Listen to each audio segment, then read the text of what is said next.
আল্লাহ পাক আজকে আপনাকে হয়তো 1 কোটি টাকা দিয়েছেন, কালকে আল্লাহ না করুক 1000 টাকার জন্য মানুষের কাছে হাত পাততে বাধ্য করতে পারেন আল্লাহ পাক। এমনও কিন্তু দিন আসতে পারে, দিন সবসময় সমান থাকে না। আজকে আপনার কাছে 1 কোটি টাকা আছে, কিছু মনে হচ্ছে না, কালকে কে জানে আল্লাহ না করুক যে 1000 টাকা কারো কাছে চাইতে হচ্ছে, 1000 টাকার জন্য থেকে গেছে, হতে পারে না? তো রিজিককে মানুষ তাজিম না করলে রিজিক দূরে চলে যায়। দুটো বিষয় খেয়াল রাখবেন, দুটো বিষয়। এক হচ্ছে মাঝে মাঝে মনের মধ্যে কিছু আমল করার ইচ্ছা আসে না? মনে হলো যে আচ্ছা একটু 10 টাকা পড়ি, মনে আসে না মাঝে মাঝে? মনে হয় না? ওই সময় এই যে মনের মধ্যে যে এই ইরাদাটা জাগ্রত হওয়া, এটাকে আমরা বলি ওয়ারিদ। অন্য ভাষায় আপনি বলতে পারেন মেহমান। কি বলতে পারেন? এটা আল্লাহর পক্ষ থেকে আপনার কলবের মধ্যে মেহমান হিসেবে এসেছে। এখন আপনি যদি আমলটা করেন, সেই মেহমান বারবার আপনার কলবে আসবে। যদি আপনি ওই সময় আমলটা না করেন, মেহমান চলে যাবে, মেহমান অসম্মানিত হলে পরে আর আসবে না। একইভাবে রিজিক আল্লাহ পাক দিয়েছেন, এর তাজিম যদি করতে পারেন রিজিক বেশি আসবে। রিজিকের তাজিম সম্মান করতে না পারলে রিজিক আসবে না, বেশি কমে যাবে। উসমান রাদিয়াল্লাহু আনহু সবচেয়ে ধনী ছিলেন না? কেন জানেন? কেন? এটা কি জানেন কেন ধনী ছিলেন? একে তো তিনি প্রচুর দান সদকা করতেন, এটা তো আপনারা জানেনই। আরেকটা জিনিস অনেকে জানে না, তিনি উটের পিঠে বসেছিলেন, কিছু একটা খাচ্ছিলেন, এই 2-1 দানা পড়ে গেছে নিচে। উটের পিঠ থেকে নেমেছেন, নেমে সেই দানা উঠিয়েছেন, পরিষ্কার করেছেন, ধুয়েছেন, আবার খেয়েছেন। তার এই 2-4টা দানার কোনো কিন্তু মানে পরোয়া না করলেও চলে, তার প্রচুর অর্থ সম্পদ আছে। এত অর্থ সম্পদ যে তাবুক যুদ্ধের দিন 30,000 সেনাবাহিনীর দায়িত্ব নিয়েছেন। 30,000 সেনাবাহিনীর দায়িত্ব নিয়েছেন। সেনাবাহিনী যাবে, থাকবে, খাবে, তাবু টাঙাবে, সব দায়িত্ব তার। 30,000 সেনাবাহিনীর দায়িত্ব নেওয়া কি 4 টাকা নিব না? তো এই সাহাবী এই কয়েকটা খাবারের দানা উঠিয়ে খেলেন। নবী সাল্লাল্লাহু আলাইহি ওয়াসাল্লাম বলেছিলেন, তোমাকে আল্লাহ পাক রিজিক বাড়িয়ে দিবে না কেন? তুমি রিজিকের যে তাজিম, যে সম্মান তুমি করো, এর বদৌলতে আল্লাহ পাক তোমাকে বেহিসাব রিজিক দিবেন। দুইটা বিষয় খেয়াল রাখবো। আমলের মেহমান হৃদয়ের মধ্যে আসলে তাকে ফিরায় না দেওয়া, তাহলে সেই মেহমান কিন্তু আর আসবে না। মেহমানকে মূল্যায়ন করলে মেহমান বারবার আসবেন স্যার। আর রিজিকের তাজিম না করলে রিজিক কিন্তু আপনার ঘরে বেশি বেশি আসবে না। এমনি তো হারামের যুগ, এমনি সুদের যুগ, এমনি ঘুষের যুগ।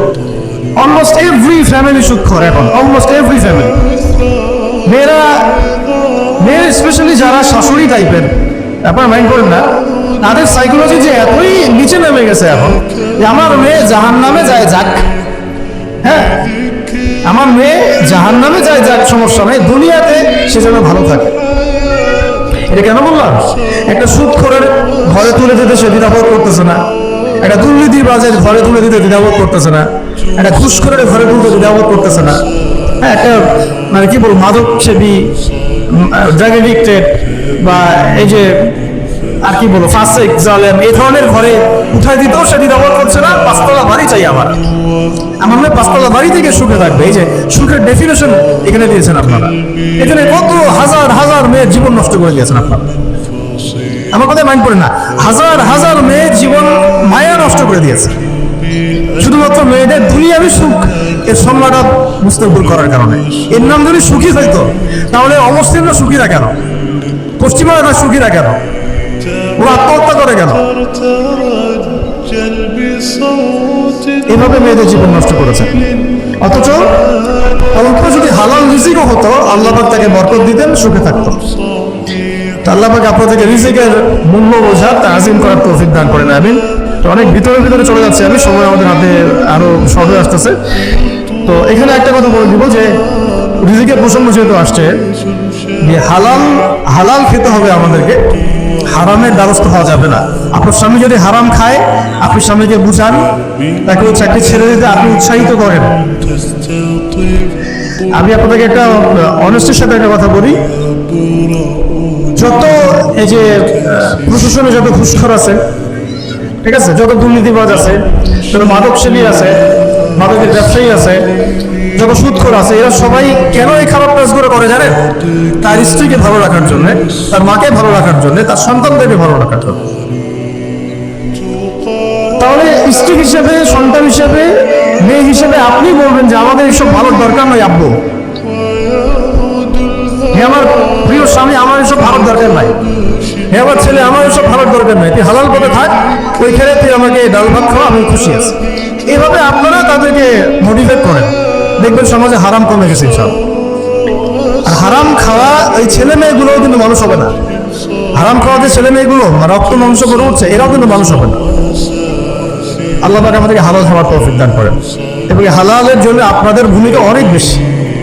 আমরা উত্তরবঙ্গ সহ দেশের বিভিন্ন জায়গায় সফর করে যেটা দেখেছি, যত সুদী এনজিও আছে না, এনজিও গুলোর মধ্যে মহিলাদের নামই বেশি, জানেন?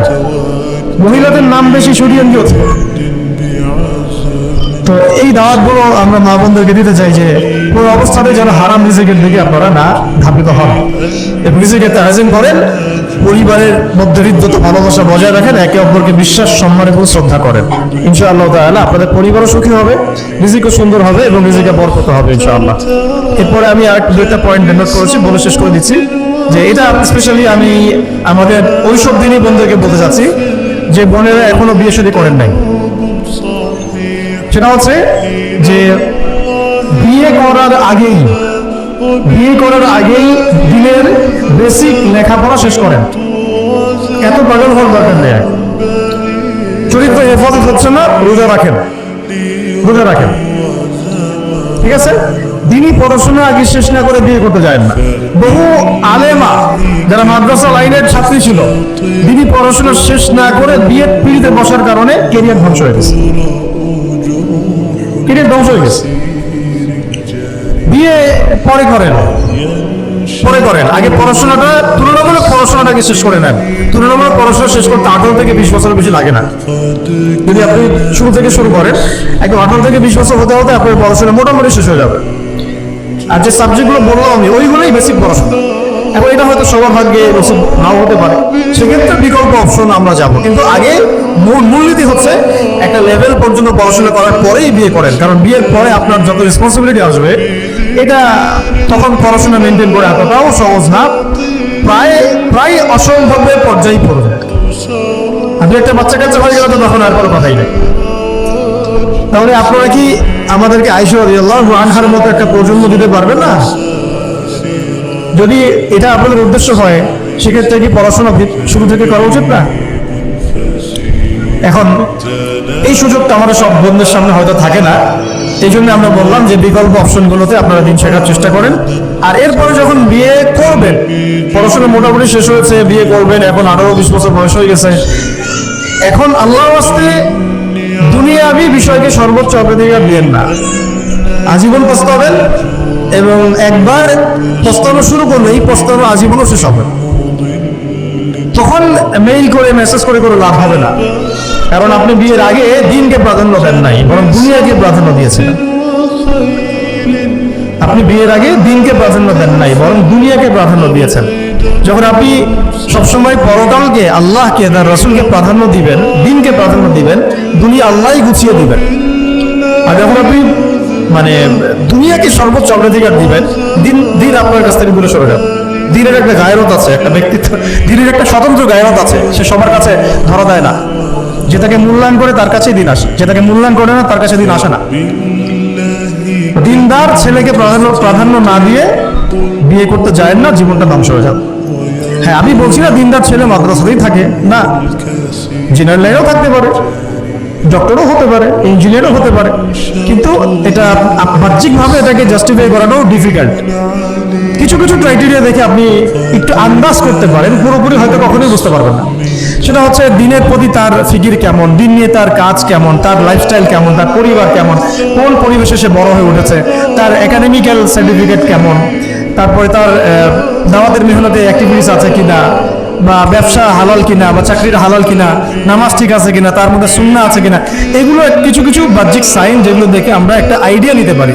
তারপরে বলবো যে এখানে 100% আপনি এনশিওর হতে পারবেন না, ওইটা আল্লাহ পাকের হাতে। তো ওইটাও যদি এনশিওর করতে চান তাহলে কি করতে হবে? তাহলে নিজেকে দিনদার হতে হবে। আমি নিজে যদি ভালো দিনদার হই তাহলে ইনশাআল্লাহ আল্লাহ পাক আমাকে দিনদার স্ত্রী দিবেন। নিজে দিনদার না, তাহলে কি রেডিমেড দিনদার ছেলে আসবে? কখনোই আসবে না। দোয়া করতে হবে, রব্বানা হাব লানা মিন আজওয়াজিনা ওয়া যুররিয়াতিনা কুররাতা আয়ুন ওয়াজআলনা লিল মুত্তাকিনা ইমামা। দোয়া করতে হবে যে রব্বি হাবলি মিনাস সালিহিন, রব্বি হাবলি মিন লাদুনকা যুররিয়াতান তাইয়্যিবা ইন্নাকা সামিউদ দুআ। এই বিষয়গুলো থেকে খেয়াল রাখবেন। আর শরীয়তের মেজাজ মাথায় রাখা। শরীয়তের মেজাজের কথাটা আজকে এই জন্য বলছি যে আমরা আমাদের দেশে যে প্রবলেমটা দেখি, ইসলামের পূর্ণাঙ্গ বিষয়গুলো মানুষ মাথায় রাখতে চায় না। ইসলামে যেমন নামাজ, রোজা, হজ, যাকাত আছে, ইসলামে কিন্তু দাওয়াত, তাবলীগ, জিহাদও আছে, তাই না? ইসলামে কিন্তু শরিয়া আইনও আছে, হুদুদ, কিসাস আছে, ইত্যাদি আছে। আমাদের সমাজে দেখেন নামাজ শব্দ পরিচিত কিন্তু কিসাস শব্দ পরিচিত না। কিসাস মানে কয়জন জানেন কিসাস শব্দ অর্থ কি? অনেকেই জানে না। কিন্তু কিসাস একটা কোরআনের একটা ফান্ডামেন্টাল বিধান যে কেউ যদি আপনার চুরি করে হাত কেটে ফেলতে হয়, কেউ যদি ব্যভিচার করে বেত্রাঘাত করতে হয়, বিবাহিত হলে রজম করতে হয়, কেউ যদি মোরতাদ হয় তারও মৃত্যুদণ্ড শাস্তি আছে, কেউ সাতেমে রাসূলকে গালি দিয়েছে তারও মৃত্যুদণ্ড আছে। এরকম অনেক বিধান আছে, হুদুদ এবং কিসাস আছে। হত্যার বদলে হত্যা, চোখের বদলে চোখ, জানের বদলে জান। আমাদের সমাজে এগুলো পরিচিত না। নামাজ পরিচিত কিন্তু তাসবিহ তাহলিল পরিচিত, ঠিক আছে? এরকমই সমাজেও বহু বিবাহ এটা অপরিচিত। হ্যাঁ, আপনি একটা বিয়ে করে বাইরে 4টা 5টা 6টা মেয়ের সাথে খারাপ সম্পর্ক করলে সমাজ এটাকে প্রমোট করে, এটাকে কাছে আসার গল্প নাম দেয় আর। কিন্তু একটা মেয়ের পুরো জীবনের রেসপন্সিবিলিটি আপনি নেবেন হালাল ভাবে, তখন সমাজ আপনাকে বাঁকা চোখে দেখবে, বিতর্কিত করবে। তো আমরা এখনো ওই ইসলামের ওই মেজাজে যাইতে পারি নাই। আমার মেয়েকে বড় করার সময় এটা তার মাথায় ছোট থেকে দেওয়া উচিত যে হ্যাঁ, ইসলামে কিন্তু বহু বিবাহের ব্যাপারও আছে, ওকে ওইভাবে ওই মেজাজেই বড় করা উচিত। এখানে আরেকটা প্রশ্ন আসতে পারে যে এটা তো ঐচ্ছিক। অবশ্যই ঐচ্ছিক, কেউ চাইলে করতে পারে, কেউ চাইলে নাও করতে পারে, সবার উপর এটা ফরজ না, কখনোই না। এবং এটাকে আমরা বড় স্কেলে এটাই সুন্নত এটাও বলতে পারবো না। ওইটা একটা নির্দিষ্ট প্রেক্ষাপটে অ্যাপ্লাই করার বিষয় ছিল। যেমন উহুদের যুদ্ধ হয়ে গেছে, অনেক মেয়ে এতিম হয়ে গেছে, এখন এই মেয়েগুলো দায়িত্ব কে দিবে? বহু বিবাহের ব্যাপারটাতে আসলো তখন সূরা নিসার আয়াত যে তোমরা এখন পছন্দ হলে বাস নাসুলাসার উপর করতে পারো। এটা কাউকে ফরজ করা হয় নাই, কার উপরে ফরজ করা হয় নাই। যার সামর্থ্য আছে তোমরা করতে পারো। খালাস, ওই মেয়েগুলোর দায়িত্ব নিয়ে নেওয়া হলো রাষ্ট্রীয়ভাবে, এবং তারা সম্ভ্রম পেলো, সম্মান পেলো, গার্ডিয়ানশিপ পেলো, তাদের সমস্ত অধিকার ফিরে পেলো। এটা ইসলামের একটা বিধান আছে। একেবারে এটাকে বাদ দিয়ে এটাকে অস্বীকার করা, কুফরি করলে কিন্তু কোরআনের সাথে আপনার কুফরি হয়ে যাবে। আপনার নিজস্ব রুচিবোধ থাকতে পারে যে আমি এটাকে পছন্দ করি না, সেটা আপনার ডিসিশন, এটা কোনো সমস্যার কিছু নেই। এমনকি ইসলাম আপনাদেরকে বলেছে যে মেয়ের অনুমতি ছাড়া তাকে বিয়েও দেওয়া যাবে না। সবার নিজস্ব জায়গায় থাকতে পারে, কিন্তু ইসলামের প্রত্যেকটা বিধানকে মাথায় রাখা যেটা ইসলামের একটা অংশ।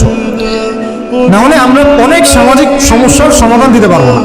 বাংলাদেশে এখন 6 লক্ষ মেয়ে আছে যারা এতিম, অবিবাহিতা, বিধবা, আরো বেশি। আমরা রাষ্ট্রীয়ভাবে তাদের কোনো ব্যবস্থা করতে পারবো না, সম্ভব না। তো এখানে মেয়েদেরকে, যেহেতু মেয়েদের মধ্যে আমি কথাগুলো বলছি, এই জন্য আমি এই কথাটা টাচ করলাম যে ইসলামের পূর্ণাঙ্গ বিষয়গুলো আমাদের মাথার মধ্যে রাখা, যে আমাদের যেন এমন কোনো বিষয়কে অস্বীকার করে না বসে যেটা আবার আমাকে ইমান থেকে বের করে দিবে। আমার নিজের আমল না হতে পারে, আমি নিজে সেটা পছন্দ না করতে পারি, বা আমার মতামত থাকতে পারে, সেটা আলাদা ইস্যুস।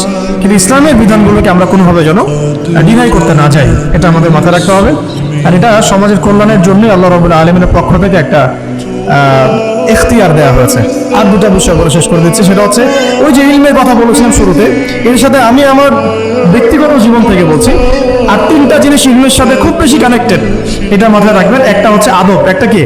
আদব। আদব রক্ষা করতে না পারলে ইলম অর্জন করতে পারবেন না। তাই আদব রক্ষা করার জন্য আমাদেরকে ওই জেনারেল লাইনে পড়াশোনার মেজাজটা ত্যাগ করে আসতে হবে। আমরা ওইখানে যে মেজাজে পড়াশোনা করি, ওই মেজাজটা আমাদেরকে একটু কর্পোরেট হতে শেখায়। মানে আমি বেতন দিয়েছি 500 টাকা, আমি 500 টাকায় ক্লাস পাইলাম না কেন, তাই না? মেজাজটা এরকম আর কি। অথচ এখানে ওস্তাদের দোয়া নেওয়ার জন্য আমাদেরকে সিরিয়ালে দাঁড়িয়ে থাকতে হবে। এটা হচ্ছে এই প্ল্যাটফর্ম, এটা হচ্ছে অন্য জায়গা। এখানে একজন নবী হয়েও মুসা আলাইহিস সালাম যুগের পর যুগ হাঁটছেন এমন একজন ব্যক্তির সাক্ষাতের জন্য যিনি তার চেয়ে বেশি জ্ঞানী।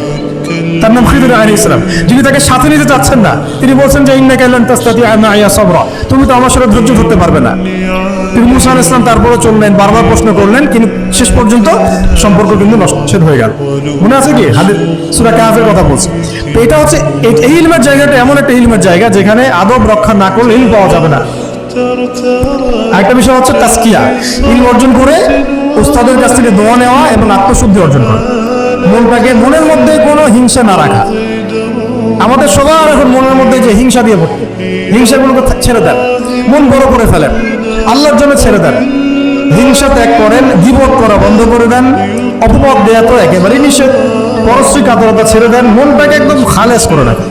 একজন সাহাবী সম্পর্কে নবীজি বলছেন, এই যে এখন যে সাহাবী ঢুকবে মসজিদে ও জান্নাতি, সবাই আগ্রহ নিয়ে বসে আছে, কে এসে ঢুকলেন জান্নাতি, পরের দিনও সেম কথা, এখন যে ঢুকবে সে জান্নাতি, সেম সাহাবী ঢুকলেন, পরের দিনও সেম কথা, এখন যে ঢুকবে সে জান্নাতি, সেম সাহাবী ঢুকলেন।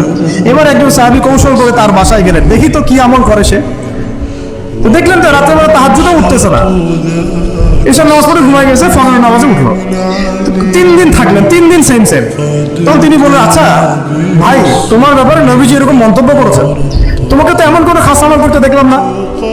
তো তিনি বলছেন, আচ্ছা একটা বিষয় হতে পারে, আমি অত বেশি আমল হয়তো করি না, কিন্তু আমি যখন ঘুমাতে যাই আমি সবাইকে মাফ করে দিয়ে ঘুমাই। মন ফ্রেশ, মনটা থেকে সব বের করে দাও, এটা তাসকিয়া, এটা ইলমের সাথে সম্পৃক্ত। আল্লাহ পাক আমাদের সবাইকে এই বিষয়গুলো বোঝার তৌফিক দান করেন। আমিন। আর এরপর আমি বলবো যে সন্তান প্রতিপালনে যত্নশীল হন, কারণ এরপরে তো আমাদের অ্যাসেট তারাই। এবং মেয়েদেরকে আমি বলবো যে আপনারা বেশি বেশি সন্তান নেবেন। কে শিখাইছে একটা বাচ্চা নিতে হবে, 2টা বাচ্চা নিতে হবে? এগুলো বোগাস কথাবার্তা পশ্চিমারা শিখাইছে। আর নবী সাল্লাল্লাহু আলাইহি ওয়াসাল্লাম কি বলেছেন? আমি সেই নারীদেরকে নিয়ে গর্ব করব যেই নারীরা বেশি বেশি সন্তান জন্ম দিতে পারে। আমি আমার উম্মতের সংখ্যা নিয়ে গর্ব করব। হ্যাঁ, সবার ফিজিক্যাল কন্ডিশন এক না হতে পারে, কিন্তু এই মানসিকতাটা ত্যাগ করতে হবে যে আমার একটাই, 2টি সন্তানের বেশি নয়, একটি হলে আরো ভালো হয়। এসব পশ্চিমা তন্ত্রমন্ত্র বন্ধ করতে হবে। ঠিক আছে, এরপরে বলবো যে মিডিয়া দিয়ে, আচ্ছা, এই সন্তান প্রতিপালনের ক্ষেত্রে একটা কথা বলে দেই যে প্যারেন্টিং এর অনেক বই বাজারে বের হয়েছে, প্যারেন্টিং টিপস আছে। এই প্যারেন্টিংটা নিয়ে আলাদা ইনশাআল্লাহ একদিন সেশন করবো, এখানে অনেক কথা বলার আছে। সন্তান প্রতিপালন একটা শিল্প, সন্তান প্রতিপালনটা একটা শিল্প, খুব ধৈর্যের কাজ, সবরের কাজ, লেগে থাকার কাজ। সন্তানকে সময় দেওয়া, ওর খাবারের দিকে খেয়াল রাখা, ওর মানসিকতার দিকে খেয়াল রাখা, ওর ফিজিক্যাল অ্যাক্টিভিটিস দিকে খেয়াল রাখা, ওর মানে আত্মা দূষিত হয়ে যাচ্ছে কিনা এটা খেয়াল রাখা, ওর ভালো একাডেমিক পরিবেশ নিশ্চিত করা, ভালো উস্তাদ দেওয়া, ওর সাথে মেশা, ওকে আদর করা, অনেক কিছু আছে। এটা নিয়ে ইনশাল্লাহ আমরা একদিন আরেকটা সেশন করবো ইনশাল্লাহ।